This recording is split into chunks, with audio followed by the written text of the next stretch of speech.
I want to give thee a special award tonight, so listen up. Norm and I first saw Charlie Daniels in concert back in 1979. He was the backup to the Marshall Tucker Band that night.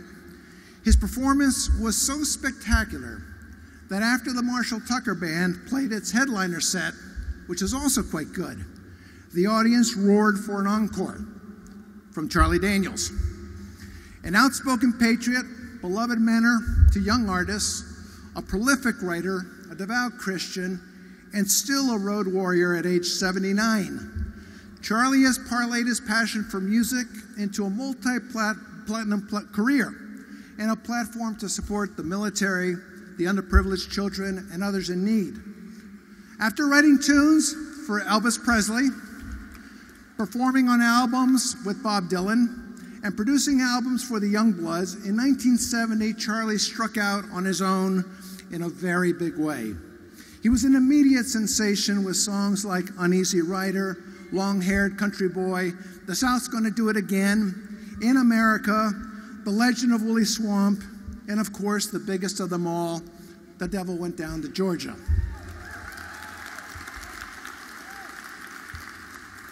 "50 years later, I just confirmed this, he's still performing 100 concert dates a year. He's won all manner of music awards, far too many to mention here tonight. Suffice it to say, he has his own star on the Music City Walk of Fame. But that's not why he's here tonight. A few years ago, I began reading Charlie's columns. Yes, he does that too. These were pieces he was putting up primarily on his own website. They were striking for their intellect, their passion, their beauty, reflecting both a fervent mind and a bursting heart. Bursting with what? 3 things primarily: love of country, love of the military, but mostly love of God. I contacted him and I asked if he would like to run his columns on our websites. They now run regularly, and the numbers indicate that I'm not the only one who likes Charlie's stuff. One column he wrote in February, an open letter to America's enemies, "You see Obama, but you don't know America," generated 694,347 page views. And that's just on our site alone. Last year, he produced a music video of a love poem he'd written for America on her birthday. We released his video, My Beautiful America, on the internet. It was shared by 11 million people on Facebook. That's the Charlie Daniels I want to honor tonight. A man who has used multiple media platforms and venues to express his lifelong devotion to that thing we call America. And I know Bill Buckley would have been tickled pink to see Charlie given this award. 3 dates on the calendar encapsulate Charlie's life. 2 days ago, Charlie and his bride Hazel celebrated their 52nd wedding anniversary. Hazel is here tonight. On October 16th, this man will enter the Country Music Hall of Fame. They'll be celebrating when he's inducted into the Country Music Hall of Fame. But tonight, ladies and gentlemen, on September 22nd, on the eve of Charlie Daniels' 80th birthday, it's my distinct honor to present the 2016 William F. Buckley Jr. Award for Excellence in Media to the one, the only, Charlie Daniels.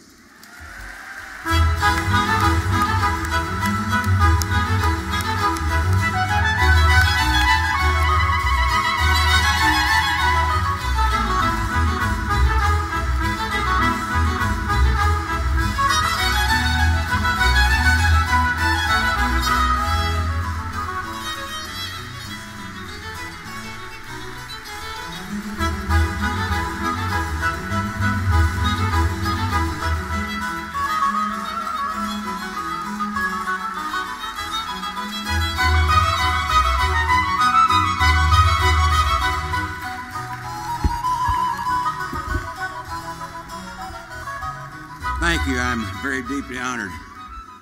If my high school English teacher could only be here tonight. I was born in 1936. I remember the day that the Japanese Imperial Forces attacked the United States military facility in Pearl Harbor. And my formative years were during the Second World War. My hometown of Wilmington, North Carolina played an important part. Wow, mercy. Played an important part in the war effort. It was situated near the mouth of the Cape Fear River. And in addition to being a strategic port city for shipping materials across the Atlantic, there was also a shipyard that built Liberty ships. American ships leaving the port of Wilmington were attacked and sunk by German U-boats just off our shores. Sometimes so close it was said you could see the fires of battle from our beaches. So we took the war very seriously. It was very real to us. The enemy was close, and we had air raid drills and blackouts in anticipation of the day when the Germans were able to bring a war on shore. I learned very early in my life that only two things protect America. That's the grace of Almighty God and the United States military.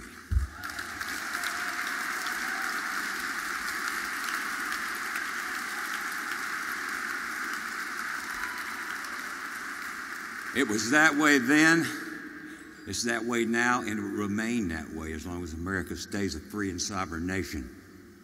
There's some dark days, but even at times when the war was going badly and the casualty lists were high, we listened to President Roosevelt and said our prayers in the absolute conviction that no swastika or rising sun would ever fly above our beloved United States of America. Patriotism was a natural emotion, and we wore our feelings for our nation on our sleeves as we said the word America with something akin to reverence. America the beautiful, America the bountiful, land of the free, home of the brave, the American dream, the American way, American pride, American patriot. Catchwords, phrases, colloquialisms, a whole unique lexicon describing how we feel about the nation that spans a continent, that borders two oceans, a nation that was traditionally led the planet in science, technology, industry, and innovation, founded on the proposition that all men are created equal, born free with the right to the pursuit of happiness and the liberty to follow their dreams.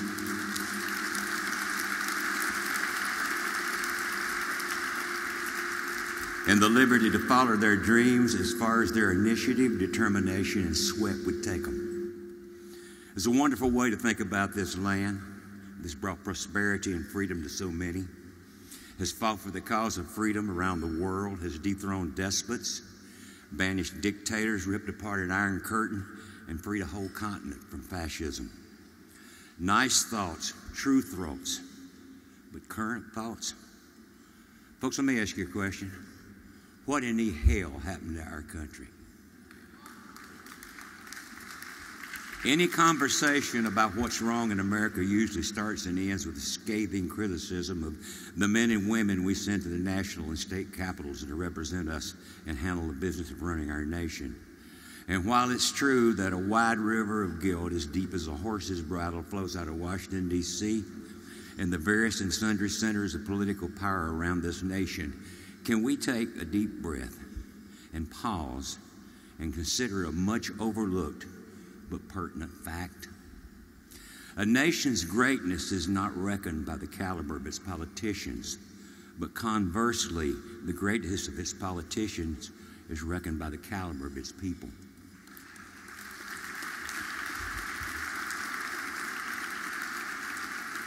Politicians are a reflection of the people who put them in office, the end product of our needs, our desires, our greed, our selfishness, our ever-increasing permissive attitude towards society, our willingness to tolerate issues and policies we know are detrimental to the nation as long as it doesn't affect us directly. A recent poll discovered that 44% of the population of this country no longer take pride in being Americans.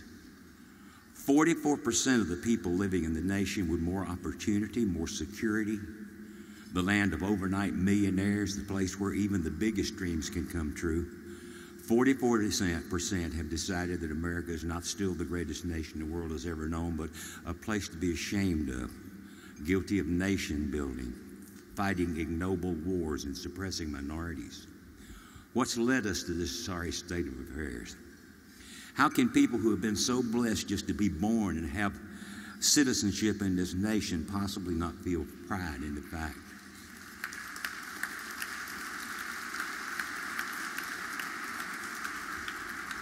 Where has a country that once instilled such feelings of intense pride and devoted patriotism been gone so wrong? Some of the answers are easy. Revisionist history. The notion that the world owes you a living and you didn't build that, you had help. The idea that there must exist a monolithic central government that gives handouts from cradle to grave so you don't have to be responsible for your own actions and well-being. Our constant and foolish move away from the Creator who blessed this nation and enabled it to achieve its lofty position in the world.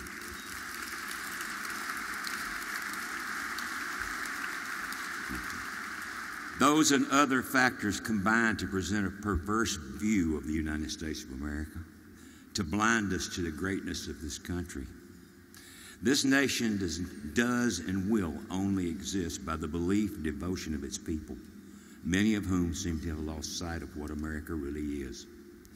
I submit to you that they need to take another look, not at the politicians and the propaganda machines many of our media have become, but a long, hard look at the greatness and the beauty of a nation that has existed and prospered for over 2 centuries. A nation of human beings from diverse backgrounds and heritages.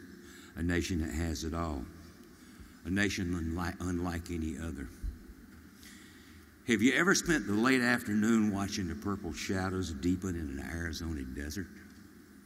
Or seen a herd of elk plow through waist-deep snow on a cold Colorado morning? Did you ever see the sun go down in Hawaii? Or seen the stormy waves break over the rock-bound coast of Maine? Or have you ever seen an eagle fly up out of the mists of Alaska? Or a big October moon hanging full over the still Dakota Badlands? You ever tasted the gumbo in New Orleans? Barbecue in North Carolina? Chicken wings in Buffalo? You ever had Brunswick stew in Macon, or cornbread in Birmingham, or brisket slow cooked over hill country mesquite wood? Did you ever drink the water from a gurgling branch in Utah, or stand on the mountain above El Paso del Norte and see the lights twinkling all the way over into Mexico? Did you ever jingle horses in the pre-dawn stillness of a perfect Texas morning and watch their shod hooves kicking up sparks on the volcanic rock? Or tended a trot line on a foggy Carolina morning? Or heard the distant call of a lovesick whippoorwill on a pristine Tennessee late night? You ever seen the faces on Mount Rushmore or stood at the Vietnam Monument? You ever crossed the mighty Mississippi or been to the daddy of them all in Cheyenne, Wyoming, or seen the mighty balls run out on the football field on a chilly autumn afternoon? Did you ever see the Chicago skyline from Lakeshore Drive at night? Or the New England foliage in the fall? Or the summer beauty of the Shenandoah Valley, or Indiana covered with snow? You ever seen a herd of wild horses running free across the empty spaces of Nevada? Or caught a wall-eyed pike out of a cold Wisconsin stream? Or marveled at the tall ships docked in the harbor in Baltimore? Did you ever see the early morning dew sparkling on the bluegrass? Or the wind stir the wheat fields on a hot Kansas afternoon? Or driven the lonely stretches of old Route 66? Have you ever heard the church bells peal their call to worship on an early Sunday in some small town in the deep South? Or passed through the redwood forest just as the sun was going down? You ever been to Boise or Baxley or Beaufort or Billings? You ever passed through Sanford or Suffolk or San Angelo? You ever seen the falls at Niagara, the Ice Palace in St. Paul, or the Gateway to the West? This is America, the land God blesses with everything.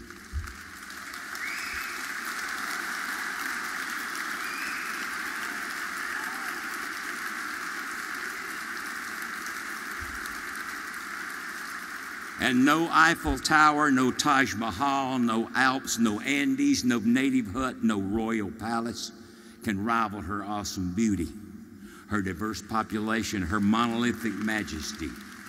America the free, America the mighty, America the beautiful. Thank you so very much. I will treasure this. Thank you.